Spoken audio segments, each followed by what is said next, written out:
Ahmedabad crime branch ने एक ऐसे गिरोह का पर्दाफाश किया है जो एनआईए यानी नेशनल इन्वेस्टिगेशन एजेंसी के नाम पर व्यापारी को डरा धमकाकर ऐसे ऐंठता था कि अहमदाबाद क्राइम ब्रांच ने इस फर्जीवाड़े के सिलसिले में 4 लोगों को गिरफ्तार कर लिया, जिसमें एक बीएसएफ का एक जवान भी शामिल है।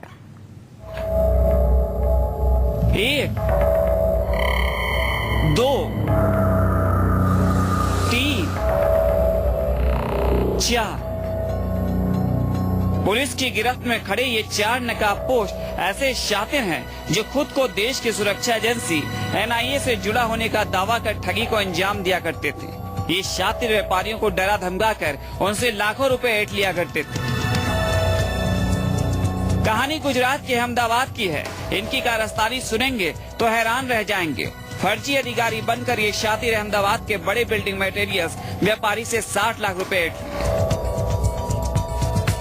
दरअसल मामला अहमदाबाद के बड़े कारोबारी मुकुंद भाई पटेल से जुड़ा है। मुकुंद भाई पिछले कई सालों से अहमदाबाद में बिल्डिंग मटेरियल्स का व्यापार करते हैं।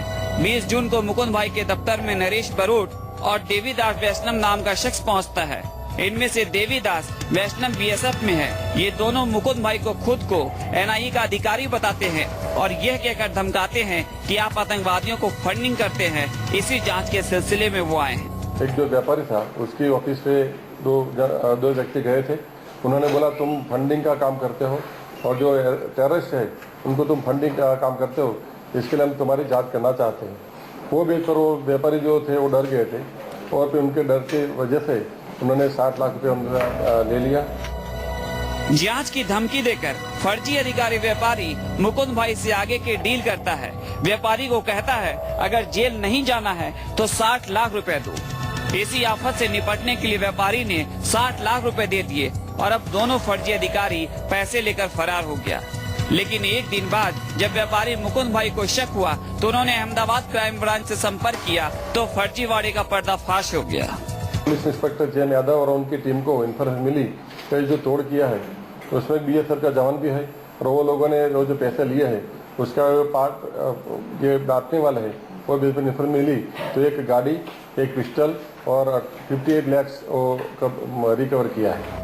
आखिरकार अहमदाबाद पुलिस की क्राइम ब्रांच ने गिरोह के 4 शातिर को नरोल इलाके से गिरफ्तार कर लिया। साथ ही 58 लाख रुपए भी बरामद कर लिए हैं। हालांकि क्राइम ब्रांच ने इस मामले में अहमदाबाद के एक और कारोबारी रितेश शाह को भी हिरासत में लिया है। रितेश शाह पर आरोप है कि वो भी इस गिरोह के साथ मिला हुआ है। पुलिस अब इस तफ्तीश में जुटी है कि इस गिरोह ने क्या किसी और व्यापारी को निशाना तो नहीं बनाया या फिर इसका गुजरात के अलावा किसी और राज्यों में भी नेटवर्क तो नहीं फैला है। साथ ही पुलिस 60 लाख देने वाले व्यापारी से भी पूछताछ कर रही है। आखिर वो क्यों धमकाने पर लाखों रुपए देने को तैयार हो गया? कहीं वो किसी गलत गतिविधि में शामिल तो नहीं? भूपेंद्र सिंह, अहमदाबाद, न्यूज़ 20।